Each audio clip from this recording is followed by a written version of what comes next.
We left off with y minus y1 is equal to m times x minus x1 when you're writing an equation per line. But if this is just a graph that you're given, just focus on y equals mx plus b when you're writing the equation for the line. I don't want to do these three pieces. I just want to focus on the equation. And so y is equal to, and I just consider the slope. What is the slope of that line? 2/3. Yep, negative 2/3, so negative 2/3 x. And then what is the y-intercept? 3. We do plus 3, and that's your equation for your line. Okay. So those linear topics will be there. They want you to understand function notation and being able to evaluate. F of negative 3. So we're going to plug negative 3 for any x values. We have 5 minus negative 3, that quantity squared, minus negative 3, that quantity cubed. And so I have 5 minus 9 minus a negative 27. And as you look here, I'll evaluate the 9 minus the negative 27. I add, and I get 5 minus 9 is negative 4. And then I add 27 to that, and I get 23.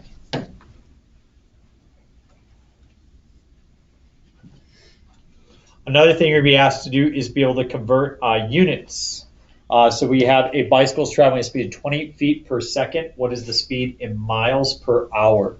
So we have 20 feet per second, and we want to convert this to the number of miles per hour.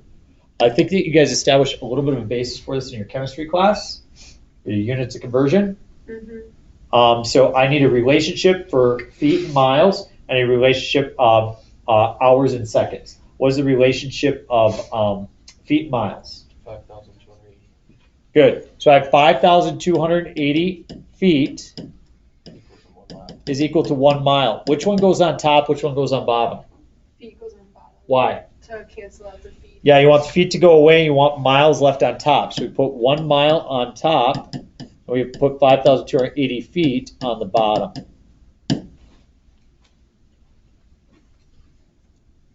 Now I need to convert seconds to hours. So obviously seconds is going to be in the top and hours is going to be in the bottom. We have 1 hour. How many seconds in 1 hour? How many seconds in a minute? 60. How many minutes in an hour? 60. So 60 times 60 is 36. 3,600. We know that the seconds are going to cancel. And we can see that the feet are going to cancel.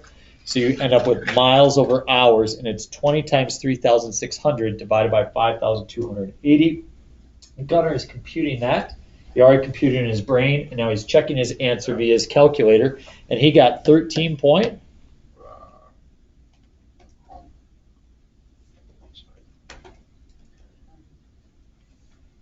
That'd be 13.64. 64 miles per hour. So we should be able to do those conversions back and forth between units. Solve and graph. They love inequalities on the ACT as well. Here we have compound inequalities, 3 sets of compound inequalities. We are going to set up 2, count them 2 inequalities in order to solve them. I have a negative 2 is less than 3 minus x. And then I have a 3 minus x is less than or equal to 8. I subtract the 3 from both sides, and I get a negative 5 is less than negative x. And when I divide by negative 1, I switch the sign, and I get x is less than 5.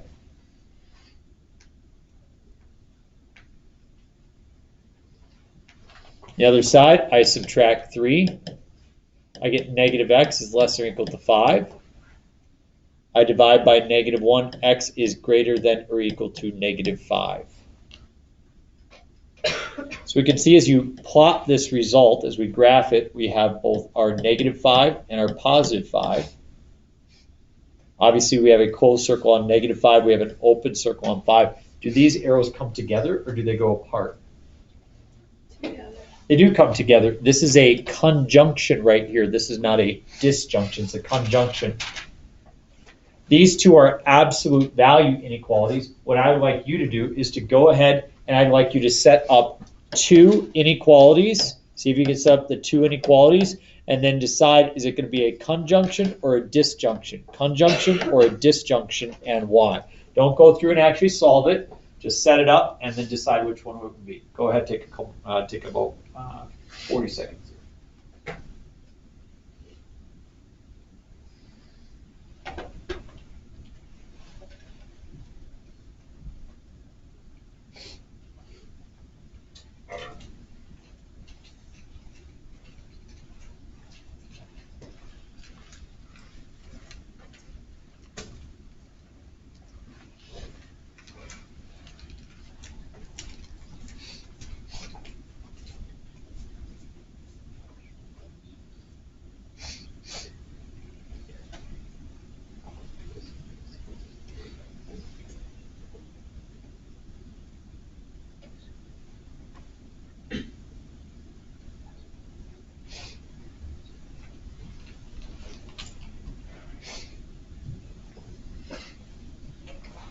What I was hoping to see from you here was an x plus 2 is greater than 5 and an x plus 2 is less than negative 5.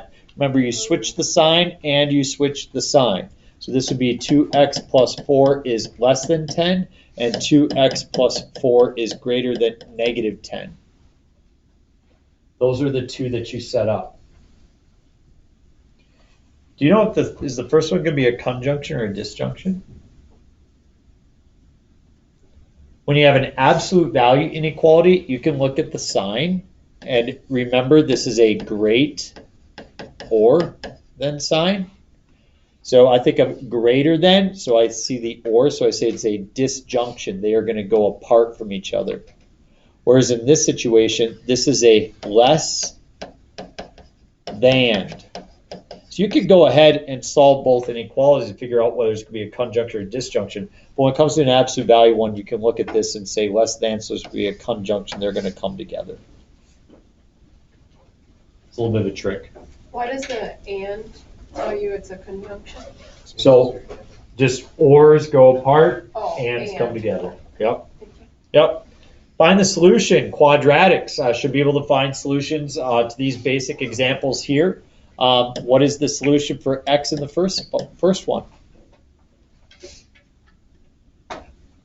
2 and Yep, 2 and 4. The next one we do need to factor. I will take out an x and I get 3x plus 4. And so my solutions are going to be what? 0 and negative 4. Yep, 0 and negative 4/3. The next one you don't need to factor. You just have an x squared, so you can divide both sides by 12. And you get x squared is equal to 1/4. Remember that when you square root an x squared, how many solutions are you going to have? So x is plus or minus, and the square root of 4th is? Square 1/2. Square root of the top is 1, square root of the bottom is 2. Solve the next one on your own. Solve the next one on your own.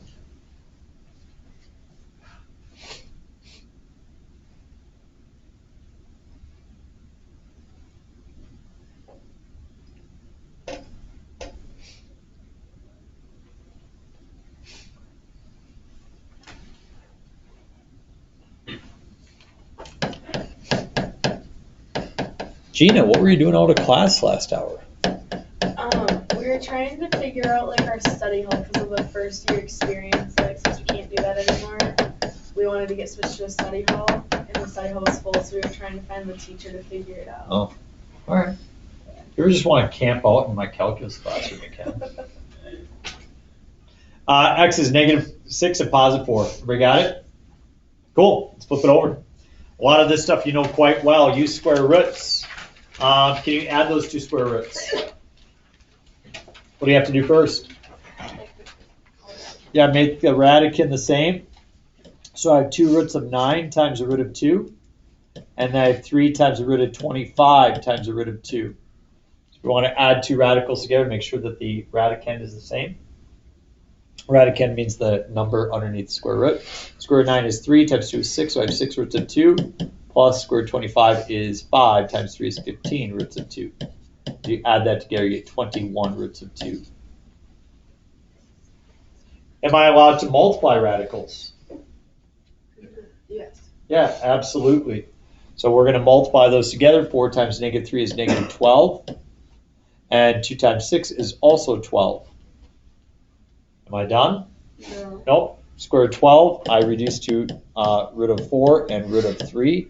So I get negative 24 roots of 3. Some of you think that you'll be pressed for time on the ACT, and some of you are correct, but some of you will not be pressed for time. In fact, you'll have time to go back and check some answers. If you want to try to make up for lost time or try to keep good pace, there's certain things you can do. And this is a classic example right here. 2 roots of 6 over the root of 3. If I want to simplify that expression, most people will do what in this situation? Yeah, multiply top and bottom by root of 3, and you can do that, but there's an easier way to go about this. What if I write as square root of 2 roots of 3 times the root of 2? Isn't that the square root of 6? And bottom I have square root of 3. And notice I've got 2 roots of 2. So, finding ways to move quickly through problems can help as well. So when you see those, go ahead. You're like, what are the things that can help me quickly? Well, what if I have a right triangle, sides of 3, 4? What's the hypotenuse? 5, yeah. If I have 5 and 12, what's the hypotenuse? 13. If I have 7 and 24, it's going to be 25, yeah. So remembering those pieces will really pay off in the long run, okay? So those type of exposures. So, all right, scientific notation. Should be able to do basic operations with scientific notation. Here we're dividing these two pieces. 6.2 divided by 3.1 is 2.0. Is then times 10 to the what power? Anybody know the power we're going to have? 9. How come? Because if you bring the negative to the top, or you just find the distance between the two. Very good. Okay, 2.0 times 10 to the 9. Next one's different because we take 2 divided by 4 and you get 0.5. It's times 10 to what power? 15. Now, that is not the correct answer because it will not leave this number in the 10th position. It wants it in the ones position. So as we move this up front, it becomes 5.0 times 10, and then it reduces to the 14th power. Okay. You need to understand that sometimes functions have erratic behavior. And in this situation, this function right here has a vertical asymptote. It has a vertical asymptote where the function is undefined. What value can you not plug in for x for this one? 3, because you would get 0 in the denominator. So x equals 0, or x equals 3, excuse me, is a vertical asymptote. As you look along, we have y is equal to negative 4 over x squared minus 3x. I'm going to go ahead and factor the bottom, so I get an x times x minus 3. And notice in this situation, you get x equal to 0 and 3. There are 2 vertical asymptotes in that situation. And in this graph, we would have y is equal to x minus 1 over x minus 1 times x plus 1. And you might be tempted to say, well, there's going to be 2 vertical asymptotes. There are not. There is simply 1 vertical asymptote, and that's at negative 1. If they divide evenly, there's not an asymptote, rather there's a hole. I don't know if you remember, we covered that very briefly in chapter 3, first semester, but if they divide off, there's a hole, not an asymptote. I've never seen that question come up on the ACT. I have seen vertical asymptotes come up. I've not seen a question about a hole. But, who knows? Things could change. This bottom one and the top one over there, they are either geometric or arithmetic sequences. What I want you to do is for these two, see if you can figure out what the next term would be in the sequence, and then see if you can remember, is it geometric or arithmetic? Go ahead, see what you can guess. Try something.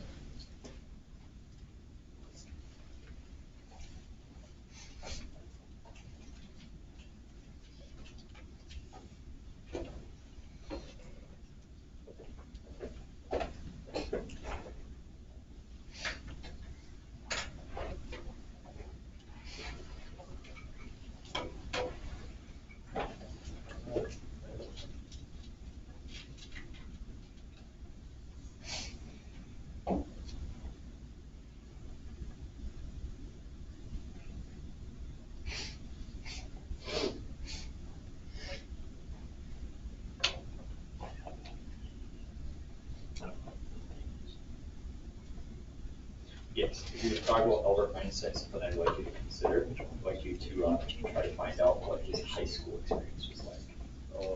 He was actually a poor high school student, he wasn't very good. I'd also like you to, as you think about one equations, make sure you pick something that you can understand. So in terms of your relativity, if you don't understand those, sure. Yeah, E equals MC squared, something with gravity, those would be good ones to just focus on as a basic example. Okay. All right.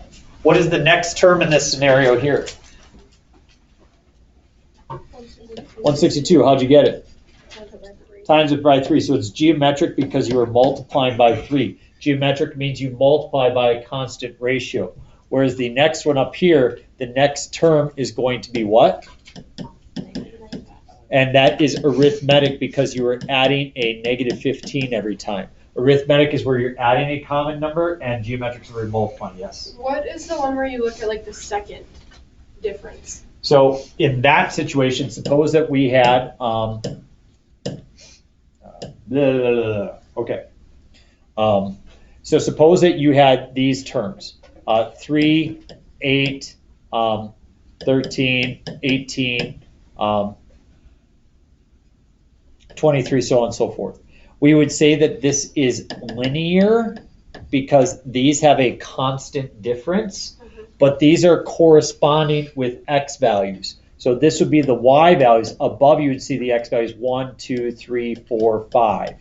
So then as you're looking at second differences, suppose x was 1, 2, 3, 4, and your y values were, let me try this real quick. We'll just do easy ones. We'll go 4, we'll go 9, we'll go 16, we'll go 25. Notice that 4 to 9 is a difference of 5, and 9 to 16 is a difference of 7, and then this is a difference of 9, agreed? But as you look at the second differences, now they're a constant difference of 2. What that means is when you are given an x and y and the second set is different, that means that this is quadratic. Okay. And then you would step further, third difference would be cubic, okay? So I haven't seen, that is more likely to come up on the MCA, not as likely to be seen on the ACT. Okay. All right, sketch a graph of these two. You should be able to take a parent function and show it relatively quickly. What shape does it make and how is it shifted? You want to get this one right. You don't want to get this one wrong. You're super good at this. We've practiced this many times. See if you can sketch a quick graph. Take about 35 seconds.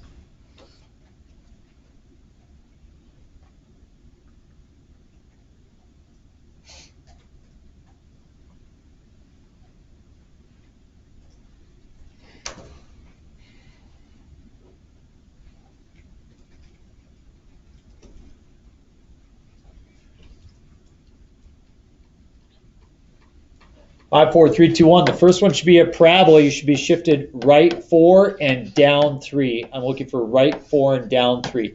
You are going to have a question like that on the test, I promise. Get it right? Know the shift in the transformation. This one is left 2, and because the negative is on the outside, it flips it upside down. Determine the domain and the range. Sometimes you don't have a vertical flip, you have a different kind of flip. So as you look at this one, I'm going to rewrite it as y is equal to the square root of, and I'm going to factor a negative out of that piece. And so the x becomes positive and the 5 becomes negative, and then I have the plus 1 on the end.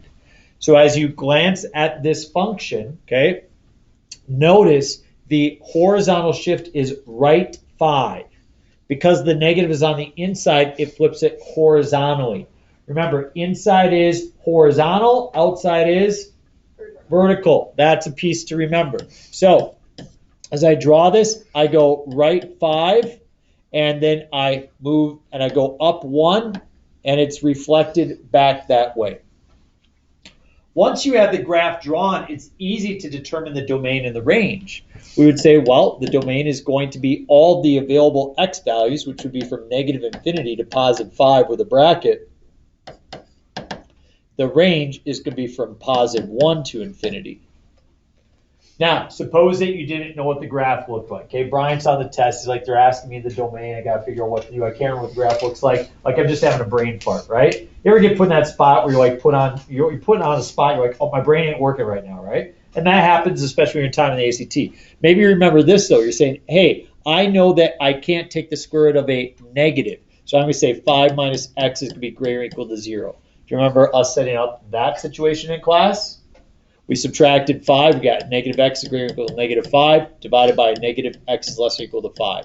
Does that match with that? Absolutely. Okay. The ACT is more likely to give you the inequality than it is the interval notation. You also need to make sure that you know how to solve systems of equations. What are the two types of methods that we use to solve systems? Substitution and elimination. Substitution and elimination. Okay. I want you to look at these two, decide which one involves substitution, which one involves elimination, and simply show the first step. Don't solve it all the way through. Just show the first step. A lot of the stuff I know you know how to do once we get into it, but the startup, that's what we want to look at.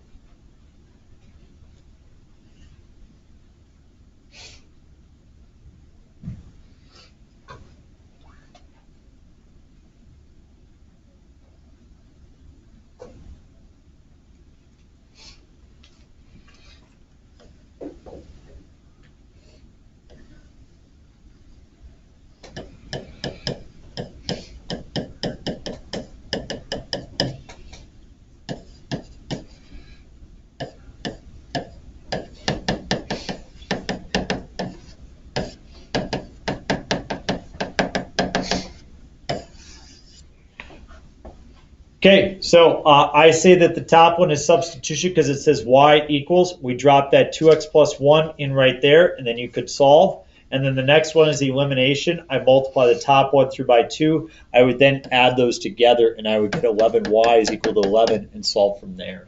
Okay, we all good with that? Okay, flip it over. We are now to the spot where the test is saying, hey, if you want to score between like a 28 and a 32, then these are the type of algebra type function stuff that you're going to need to be able to do. And it's really not that bad. You just kind of got to remember the pieces. Suppose that it asks you to determine f of g of 3. What do we do? How do we perform that operation?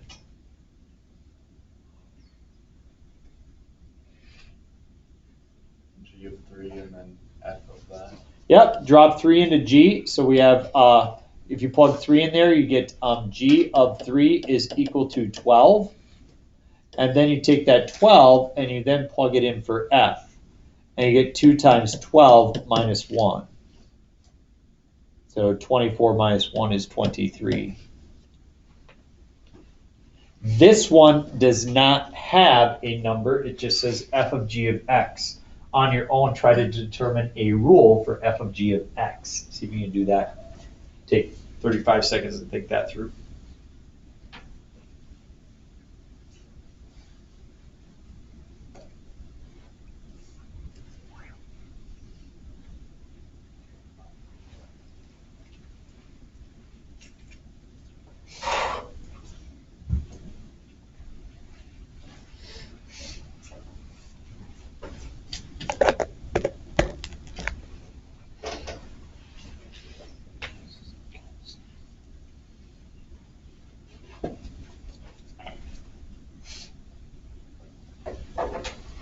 Okay, you're going to take g of x, which is 4x, and you're going to drop it right in there, and you get 2 times 4x minus 1.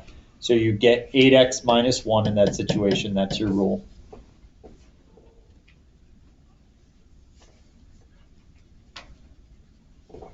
Can I ask the mistake that was made? I We didn't didn't understand. think about the first problem. We were trying to like keep it in terms I of just variables. wrote, Yeah. yeah. Like we basically just wrote f of g of x just a different way because Oh, I wrote f parentheses g of x double Okay. parentheses. All I right. didn't realize so was if it was the quantities. ACT and you saw that this was one of your choices for an Yeah, answer, you we would would do it. Okay. And that's the nice thing is because it's multiple choice, you get a little bit of frame of reference for what they're going for. So sorry about that. That was probably a little bit my fault. Okay. Following sequences, arithmetic or geometric. This one, arithmetic or geometric, which one is it? Geometric. It's geometric because you are multiplying by 4 every time. The next one, it is arithmetic because you are adding 4 each time. So I don't expect that you will fully remember this, but to have a little bit of familiarity will help. It says the rules for the sequences. It turns out that for a geometric sequence, the rule is as follows. The a sub nth term is equal to the first term, which is a sub 1, times your ratio to the n minus 1 power. Now, I know that that looks ridiculous right now. You're like, well, how is that applied? How do we recognize that? How do we write a rule? I'm going to show you how quickly this can be done. A sub n is equal to a sub 1 represents the first term. What's the first term of the geometric series sequence? 2 times r is the ratio. That means what you're multiplying by every time. What are you multiplying by every time? So you have 4 to the n minus 1 power. That's the rule. That's all there is to it. So if you see something like that, just understand that the base that's being taken that power, that's your ratio. The thing out front, that's your first term. If you're wondering the arithmetic sequence, it is a sub n is equal to the very first term plus the difference times n minus 1. And so we have a sub n is equal to, if we look at the arithmetic one, see that the first term is -3 plus the difference, which is 4 times n minus 1. And that is our rule. Just please see the first term and then the difference, the first term and the ratio. Simple as that. Suppose you get asked some trig questions. We're almost done. You guys have done a great job today. But suppose you're asked some trig questions. Hopefully you'll be like, hey, we just covered that. I know exactly how to do that stuff. Well, go ahead. Take 2 minutes. Talk to the person next to you. Can you figure out those exact values without using your calculator? And some of you may say, well, Mr. Gens, I get my calculator on the test. I understand that the questions aren't going to be in the same idea. Okay? They're going to look differently. But you'll be required to kind of know the same type of stuff.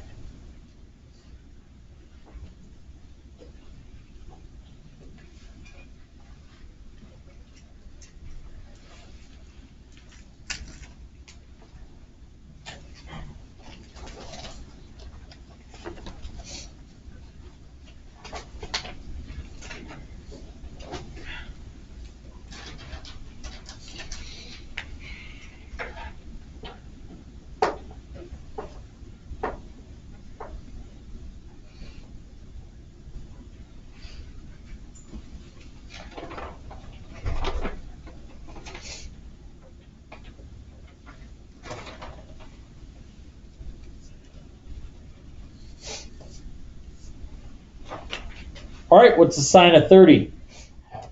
Good. Tangent of 135. -1. Because you got the negative root of 2 over 2 and positive root of 2 over 2. Cosine of 180. Yeah, it's the y value, or the x value, so you get -1 out of that. Tangent of x given sine of x is equal to 3 over 5. Please do not use sine squared plus cosine squared as 1. Please simply make a triangle, okay? Anytime you're given something trig on a test like this, always make a triangle. Sine is opposite over hypotenuse. I got 3, 5. What's the other side? 4. Tangent is opposite over adjacent. So tangent's going to be 3/4. That's it. Make the corresponding triangle and go with it. See how easy that is? Yeah. And they love to use Pythagorean triples all over the place. So we'll see those as well. All right, last little set. Do you remember how to graph sine and cosine? Those, when I've seen them on tests, they look really complicated towards the end. But if you have the general idea of the graph sine, cosine, they're not bad. What shapes do they make? Waves. They're waves. What's the amplitude of the sine graph? 3. 3. What is the period of this sine graph? In order to find the period, we take 2 pi and we divide it by the b value, whatever is sitting in front of x. What's in front of x? 1/2. What's 2 pi divided by 1/2? 4 pi. So I could divide it into these 4 parts. Will this sine graph start the max, min, or middle? Middle. And will it start by going up or down? Down. So knowing the basic functions of that graph, Okay. That's good for us. Cosine graph. Still makes a wave. The amplitude is a half. What's the period of this cosine graph? What's the number in front of x? 1. So the amplitude or the period is just 2 pi. Divide it into 4 parts. You have pi, pi over 2, and 3 pi over 2. Will this cosine graph start the max, min, or middle? Max. It will start the maximum. It's positive. But notice that in this situation, there is a horizontal shift. How would I apply that horizontal shift? Move it how many tick marks? 1 1 tick mark to the right or left? to the right. To the right. So the actual graph would look something more like this. Okay? Just shifted 1 tick mark to the right. And that actually represents one of the questions I saw on an ACT practice exam where they had you shift the sine or cosine function. Do you remember your logarithms? Let's start basic. 2 to the third is 8. How could that be written as a logarithm? Log base what? 2. What number goes next? 8 is equal to 3. The next one, log base. I don't have to write the 10 because it's assumed, of 1 over 1,000 is equal to -3. You should also be able to take a logarithmic expression and write it as an exponential expression. My base is 3 to what power? 4 is equal to 81. And the next one, what's the base here? E to the 5th is equal to y. Good. And the last one for the day, write that as a single logarithm. Right now there's 3 logarithms. See if you can write as a single. Do you remember that? Of course you do. You're the best of the best. You're the hope of all humanity. Need you all to go get jobs, earn some money, pay Social Security so I can retire someday. America's counting on you, Haley.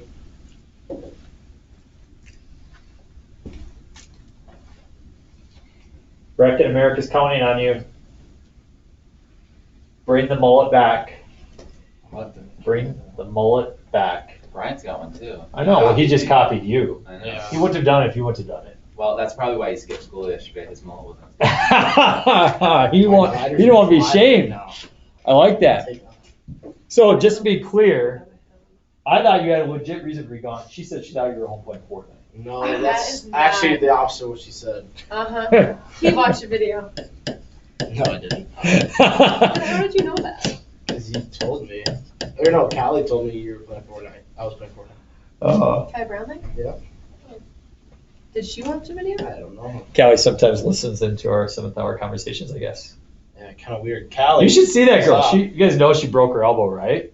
She's got her arm in sling, so she's been writing her with her left hand. It's I swear she could write. impressive. Yeah, she could write like just as well with her left hand as she can with her right. Pretty good with it. So, all right, you move those exponents up, and then if it's positive, it stays in the top. If it's negative, it drops to the denominator. Remember, you can rewrite addition as multiplication, subtraction as division, and so that is our single logarithm. Did anybody remember it? I got the first part, Yeah, but no, not the half. second part. Okay, all right. Isn't it incredible once you see it, you're like, oh yeah, oh yeah, oh yeah, and hopefully you had a few of those moments today. Okay, so here's what you have. This is your homework.